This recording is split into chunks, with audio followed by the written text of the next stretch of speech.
Hello, everyone. This is Alan Wang with the Alan Wang Realty Group at Keller Williams, Santa Clara Valley.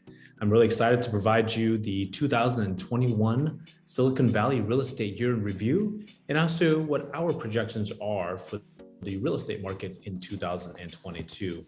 Without further ado, I'm going to present our slide deck here for you. And again, my name is Alan Wang out of the Silicon Valley, California. What happened in 2021? 2021 was yet another very aggressive seller's market. If you were on the buyer side of the house, you definitely knew that things were extremely aggressive. And as a seller, you were enjoying the multiple bids that were going on from the buyer pool. The most aggressive buyers were the ones that won the deal. And that means they had the financial means in order to win the property. They were the ones who were willing to put the highest price on the property and perhaps multiple rounds of negotiations after the initial offer. And of course, lastly, they had the strong desire and need to upsize their home. Now, most of the folks that are buying currently in this market, the profile is they are looking to upsize their properties.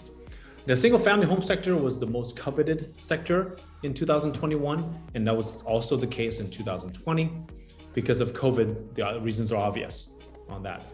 Now, the single family home sector got pretty expensive. And so a lot of buyers got priced out of that market and they ended up heading into the townhome market. And so in Q2, the townhome market actually saw a recovery as well. Condominium market was hit or miss. It's still mostly a buyer's market, shifting to possibly a balanced market. So if you're a buyer looking for a deal, the condominium market would be the place to look. Understandably why, with COVID, most folks do not want to be in the condominium since there's not enough space. So what has been driving these buyers out there? What's motivating them? You must be wondering. Number one, if you look at Maslow's basic first level hierarchy of needs, shelter is number one. So food, clothing, and shelter. Shelter being one of the most important needs of our human lives is housing. And so as COVID has hit and more folks are working from home, the need for a home office with a closed door and closed walls so that the whole family doesn't have to listen to your meetings has become paramount. And so definitely the extra bedroom, you'll see a standard home about 3 bedrooms, the 4 bedrooms sell for a premium over the 3 bedrooms. For example, of course, 4 and 5 or more are even more desirable. Now, the yard is also still very important. With COVID, folks it's still safer to be in the backyard. As you see, currently it's in December, a lot of Christmas holiday parties have generated spreader events. And having those outside would have been better. Obviously, it has been very cold, but an outdoor space is paramount at this moment. The second reason for buyers being so aggressive is that they have an increased buying power. Now, what does that mean? Well, interest rates have been at still historical lows. It did come up a little bit since 2020, but the rates are still at record lows. You're seeing rates from 2.5% to 3.5%, still record lows. So with rates being low, buyers can buy more house. And so they can offer more for the price of the home that they're bidding on. There's also been a wealth influx in the Silicon Valley. Those of you that work in tech know this. Your stock options, your restricted stock options, those have all been doing extremely well. And so that wealth influx has been allowing more down payment and more buying power for these aggressive buyers. Now, again, we talked about this a little bit, larger home, everyone wants a bigger square footage, more space, a den space for kids to play, for them to do homework, etc. More bedrooms, ideally for an office, what folks are looking for, good sized backyard, we mentioned, and a move-in ready home is also a key requirement. Buyers don't want to do a lot of work. It's hard to get a contractor or a handyman, electrician, plumber. It's hard to get the trades out. It's hard to get appliances right now. If you're looking for, we've heard backlogs in pipes, in garage doors, in appliances, etc. It's hard to get your hands on these things, and buyers don't have the time and they're willing to pay premium for a home that's move-in ready.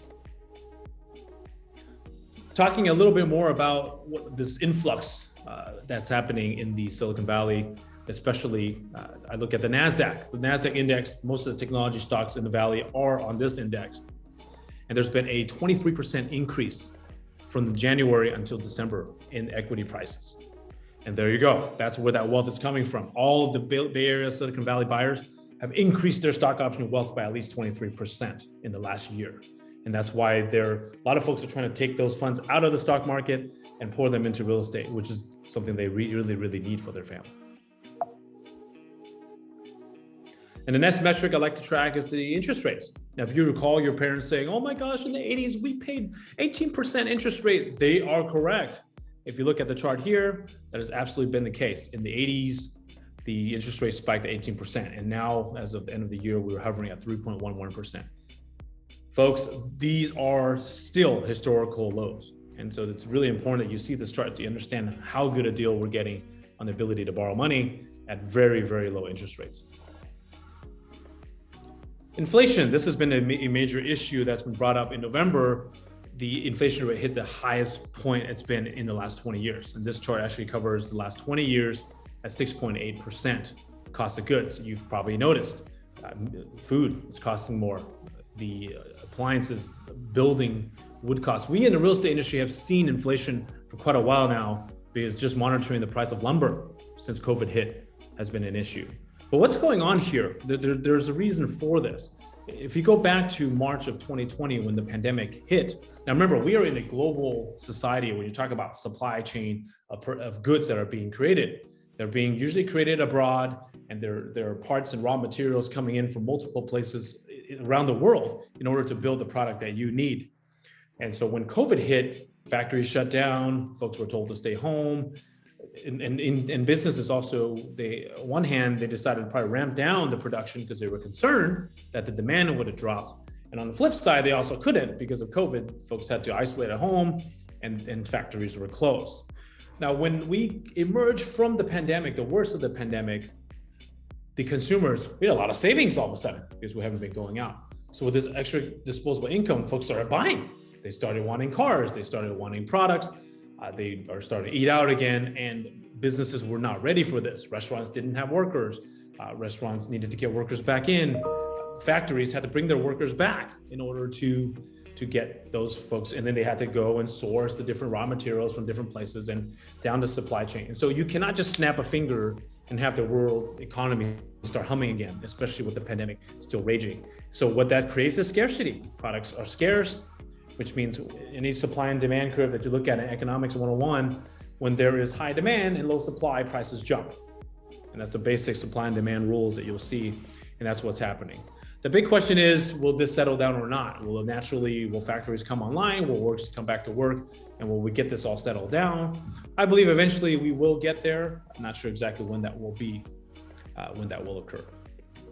And something definitely to monitor is inflation. Unemployment, there's definitely some good news on unemployment. It's dropped down from the peak of about 16% during the peak of the pandemic to 6.9%. Currently, and that's getting better and better and better. So that's something that's good to monitor. There are jobs out there if people want to go back to them. And that's always a good sign that folks are able to go back to work if they so choose to do so. Some metrics for you from Santa Clara County perspective. If you wanted to know by sector, the single family home sector, the average sold price last year was $2,036,229. Average days on market was 15 days, amazing.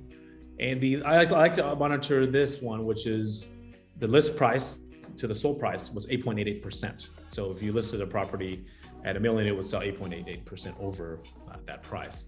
Townhome sector, 1.1, average price of 1.163, $199. 16 days on the market, the average sold over list is 5.56%. Condominium sector, $813,982 was the average sale price. Days on market, 26 days. So they're taking a little bit longer to sell, as I mentioned, but still not horrible. 26 is not a bad, still a respectable days on market. And they would sell a little bit over list price, about 2.11%.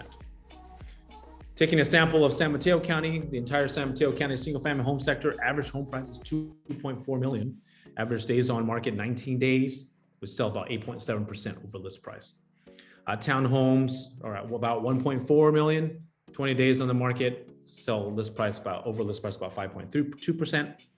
Condominiums, again, 872,000, 28 days on the market, a little longer, and then 2.4% over list. Alameda County, single family homes, average sold price 1.35 million. Average days on market, 14 days. Sold price, 13.82%. The Alameda County has actually been very aggressive because of folks moving a little bit further out. Because of COVID, they didn't feel like they had to be in the center, so they bid up the prices even stronger in Alameda County. Townhomes, 883,000, 14 days on market, about 7% over list price. Condominium sector, 815,000, 23 days on the market. The percentage sold over is 34%. I believe there's some skewed data points in here that have made this number jump a little bit higher than normal. So this one, I would put a little asterisk there. 2022, what's our outlook on 2022? In the short run, there should still be low inventory and high demand. We don't see that changing in probably likely the first 2 quarters of 2022. The concern that we have is inflation, because the Federal Reserve is also concerned about inflation. And they have already indicated they're not going to play the wait and see game and see what happens. They're going to taper back their bond buying, and they're also going to increase their interest rates at least 3 times this coming year. So this needs to be monitored. Rates are still a historical low. So the big question is, how hard does the Federal Reserve go to hike those rates? Because ultimately those will affect interest rates depending on how aggressively they go. However, I still see that likely maybe leveling the real estate market in the latter half of 2022, perhaps Q3, Q4. But again, as they told me in MBA school, it all depends, right? There's no secret formula here. It just depends. If the Federal Reserve goes very hard on interest rates and interest rates move up quickly on the mortgage side of the house, we could see a leveling sooner rather than later. If they go slowly, incrementally, perhaps it will not affect the market that much, because it's still very, very affordable money. We don't know where that threshold is for buyers when they really find homes unaffordable because of the rate increases. Of course, every family has their own specific real estate needs that are custom to their particular situation. Please call us, email us, text us, let us know when we can sit down and have a strategic consultation meeting with you and your family so that we can come up with a plan that we can execute for you in 2022 or beyond. We're always happy to talk, regardless if you're ready now, today, or 5 or 10 years down the line. We want to make sure that you're getting the right advice in order for you to plan the right buy or sell strategy for you and your family. Again, email us at homes@allenwangrealty.com, or you can text us or call us at 408-313-4352. We wish you and your families an amazing 2022. Continuously be prosperous, but be safe, be vigilant. Let's stay on this and let's get us all out of this COVID situation together. Have an amazing 2022 and have a wonderful day.